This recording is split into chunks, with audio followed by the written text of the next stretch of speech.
आपकी ज़िंदगी में हो सकता है बहुत सी मुश्किलें, बहुत सी परेशानियां चल रही हों, ज़िंदगी आपको हर तरफ से दबा रही हो सकता है आपकी ज़िंदगी में कुछ ऐसा चल रहा हो, कोई बीमारी हो या कोई भी प्रॉब्लम हो जिसको लेकर आपको लगता है कि शायद परमेश्वर साइलेंट बैठे हैं, वो क्यों कुछ कर नहीं रहे हैं, क्यों खुदा दूर खड़े हैं।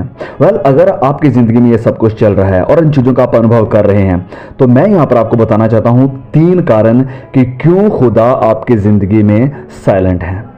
जब हम पवित्र बाइबल में पढ़ते हैं मरकुस अध्याय 4 को और उसके वचन 35 से हम जब शुरू करते हैं, तो यहाँ पर हम एक स्टोरी को देखते हैं कि जब खुदावंद यीशु मसीह अपने शागिर्दों के साथ इस नाव के ऊपर बैठे हैं और जा रहे हैं, तो अचानक से कहीं से बहुत बड़ी आंधी तूफान आ जाता है। और यह तूफान इतना भयंकर था, इतना भयानक था कि उसका पानी बेड़ी के अंदर, इस कश्ती के अंदर आना शुरू हो जाता है। और जिसे देखकर जो चेले हैं, जो शागिर्द हैं, बहुत ही ज़्यादा घबरा जाते हैं। और उनके घबराने का रीज़न बिल्कुल सही भी है, क्योंकि वो बेड़ी जिसके ऊपर वो सवार हैं, जिसके ऊपर वो बैठे हुए हैं, पानी के साथ भरती जा रही है, जिसकी वजह से बेड़ी डूब सकती है।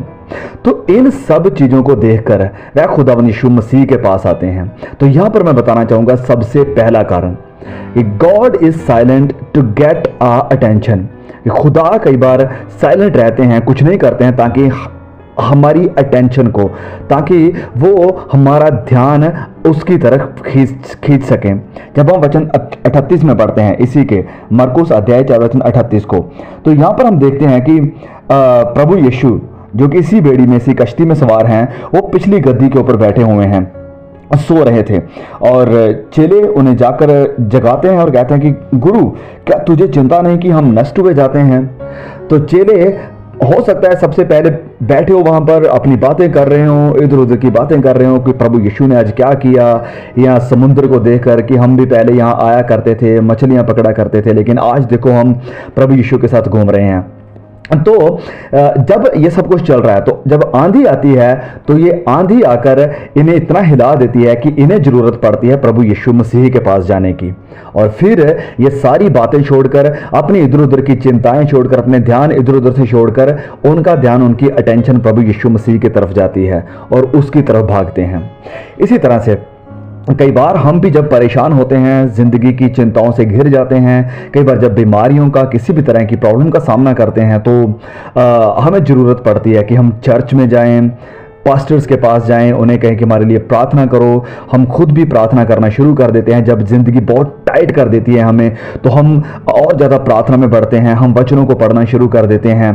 तो जब ये सारी मुश्किलें आती हैं, तो इन सारी मुश्किलों को लाने का और खुदा के साइलेंट रहने का यही कारण होता है कि हम अपना ध्यान उसकी तरफ लगाएं। तो 2 चीज़ें हो सकती हैं, या तो कुछ लोग मुश्किलों को देखकर, परेशानियों को देखकर खुदा से दूर चले जाते हैं कि ये सब क्या हो रहा है, लेकिन वही कुछ जो समझदार लोग होते हैं वो खुदा के और करीब आते हैं कि नहीं, ये प्रभु मेरी ज़िंदगी में अगर लेकर आ रहे हैं, तो इसका कारण यही है कि मैं खुदा के और ज़्यादा करीब जाऊं, मैं और ज़्यादा प्रार्थना करूं। सबसे पहला कारण कि खुदा हमें साइलेंट दिखते हैं, क्यों नज़र नहीं आते हैं, या क्यों लगता है कि हमारी ज़िंदगी से दूर हैं, तो इसका कारण यही है कि वो चाहते हैं कि हम उसके थोड़ा करीब आएँ, हम प्रार्थना में बढ़ें, वचनों में बढ़ें, उसके साथ फेलोशिप में और ज़्यादा बढ़ें। ओके, तो ये था पहला कारण। दूसरा कारण कि क्यों खुदा लगता है कि दूर है या साइलेंट है, वो इसलिए ताकि खुदा चाहते हैं कि हमारा विश्वास बढ़े, वो हमारे विश्वास को बढ़ाना चाहते हैं। तो जब हम इसी चैप्टर 4 के वचन 40 को पढ़ते हैं, तो यहाँ पर हम देखते हैं कि प्रभु यीशु के पास जब ये चेले आते हैं, जब ये रोने लगते हैं, चिल्लाने लगते हैं कि हम नष्ट हुए जाते हैं, तो प्रभु उनसे कहते हैं कि तुम क्यों डरते हो? क्या तुम्हें अब तक विश्वास नहीं है? क्या तुम्हें अब तक विश्वास नहीं है? तो चेलों का विश्वास अभी कच्चा था, हम कह सकते हैं छोटा था। तो प्रभु यीशु इसे नर्सरी से उठाकर मिडिल में, हाई में, सेकेंडरी में लेकर जाना चाहते हैं। इसलिए ये सब विश्वास को, उनके विश्वास को बढ़ाने के लिए ये आंधियां उनकी ज़िंदगी में लेकर आए, ताकि वह इन आंधियों को देखकर प्रभु यीशु के ऊपर और ज़्यादा विश्वास करें।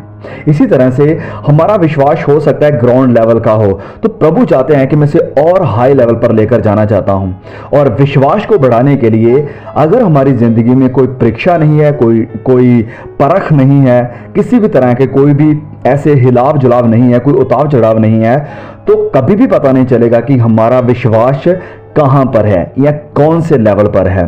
तो जब ये आंधियाँ आती है, जब ये ज़िंदगी हमें परेशान करती है, प्रॉब्लम्स आती हैं, परेशानी आती हैं, तो इससे हमारे विश्वास का पता चलता है और फिर हमारा विश्वास खुदा के ऊपर और ज़्यादा मजबूत होना भी शुरू कर देता है, क्योंकि इस वक्त में हम प्रार्थना करते हैं, दुआ करते हैं, वचनों को पढ़ते हैं, खुदा के साथ फेलोशिप करते हैं, और जब हम फेलोशिप करते हैं खुदा के साथ और जब हम उन परेशानियों से बाहर निकलते हैं और जब खुदा हमें आज़ाद करते हैं ज़िंदगी की चिंताओं से, तो हमारा विश्वास उसके ऊपर और ज़्यादा ग्रो होने लगता है और ज़्यादा बढ़ने लगता है, तो हम और ज़्यादा खुदा के ऊपर डिपेंडेंट हो जाते हैं। ऑलराइट, सो ये था दूसरा कारण। अब हम तीसरा कारण जानते हैं कि क्यों खुदा कई बार लगता है कि हमारी ज़िंदगी में शांत बैठे हैं या दूर बैठे हैं। तीसरा कारण कि खुदा अपने आप को हमारी ज़िंदगी में एक फ्रेश तरीके से, एक नए तरीके से जाहिर करना चाहते हैं। देखिए, जब हम इसी वचन को पढ़ते हैं तो इसी वचन के लास्ट वचन में जब हम देखते हैं 41 में, तो वहां पर लिखा है कि चेले बहुत ही डर गए और आपस में बोले कि ये कौन है कि आंधी और पानी भी उसकी आज्ञा मानते हैं। वेल, तो जब हम देखते हैं कि पिछले कुछ चैप्टर्स में प्रभु यीशु उनके सामने लोगों के लिए चमत्कार कर रहे हैं, बीमारों को चंगा कर रहे हैं, बहुत कुछ कर रहे हैं, फिर बहुत बड़ी बड़ी शिक्षाएं भी दे रहे हैं। तो प्रभु यीशु को इन्होंने देखा था एक अलग ही रूप में, चंगा करने वाले के रूप में, बढ़िया उपदेशक के रूप में, और भी बहुत कुछ करते हुए देखा था, लेकिन कभी भी इस रूप में नहीं देखा था कि आंधियां भी इसकी बात मानती हैं। तो जब ये प्रॉब्लम आई, जब ये तूफान आए, जब ये कश्ती उनकी डूबने लगी, तो इस डूबती कश्ती को जब प्रभु यीशु ने बचाया, जब आंधियों को साइलेंट किया, शांत किया, तो तब ये लोग हैरान हुए और प्रभु यीशु के एक अलग ही रूप को इन्होंने देखा और कहने लगे कि ये कौन सी शख्सियत है कि आंधियां तूफान भी इसकी बात को मानते हैं। तो यहां पर मैं आपको बताना चाहता हूं, हो सकता है आपने जब खुदावन यीशु मसीह को ग्रहण किया हो अपनी जिंदगी में, तो आपने उसे मुक्तिदाता के रूप में ग्रहण किया हो और उसके बाद आपकी जिंदगी में कोई मुश्किल आई, कोई बीमारी आई या कोई भी किसी भी तरह की कोई भी सिकनेस आई, तो प्रभु यीशु ने आपको आज़ाद किया, आपको चंगा किया। तो अब आपने देखा कि खुदावंद आपको सिर्फ छुड़ाने वाला, बचाने वाला ही नहीं है, वरन आपको चंगा करने वाला खुदा भी है।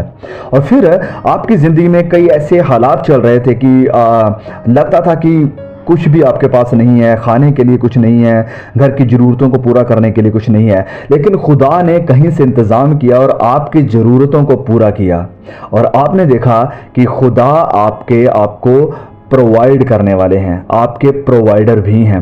फिर आपकी ज़िंदगी में ऐसी चीज़ें चल रही थी, ऐसे पाप चल रहे थे जिनसे निकाल कर खुदा आपको लेकर आए हैं, जिन बीमारियों से बचाकर खुदा आपको लेकर आए हैं, ज़िंदगी के हालातों से निकाल कर खुदा आपको लेकर आए हैं। और अब आप जानते हैं कि आपका प्रभु सिर्फ उद्धार करता ही नहीं है, चंगा करने वाला ही नहीं है, प्रोवाइडर ही नहीं है, वरन वो मुझे, आपको, हम सबको संभालने वाला खुदा भी है। तो आई होप कि ये वीडियो आपके लिए बहुत ही मददगार रहा होगा। सबसे पहले खुदा साइलेंट रहते हैं ताकि हमारी अटेंशन उसकी तरफ जा सके। दूसरा, वह हमारे विश्वास को इंक्रीज बढ़ाना चाहते हैं। तीसरा, वह हमारी ज़िंदगी में अपने आप को एक नए रूप में रिवील करना चाहते हैं, जाहिर करना चाहते हैं, प्रकट करना चाहते हैं। सो प्लीज़, आई होप कि बहुत से लोगों को इस मैसेज की ज़रूरत है जो कि शायद मुश्किलों के साथ घिरे हुए हों। सो प्लीज़, मैं चाहूँगा कि आप इस मैसेज को, इस वीडियो को और भी लोगों तक जरूर पहुँचाएँ, शेयर कीजिए। जल्द मिलेंगे एक और नए वीडियो के साथ, तब तक के लिए खुदा मुझे, आपको, हम सबको संभाल के रखे। आमीन।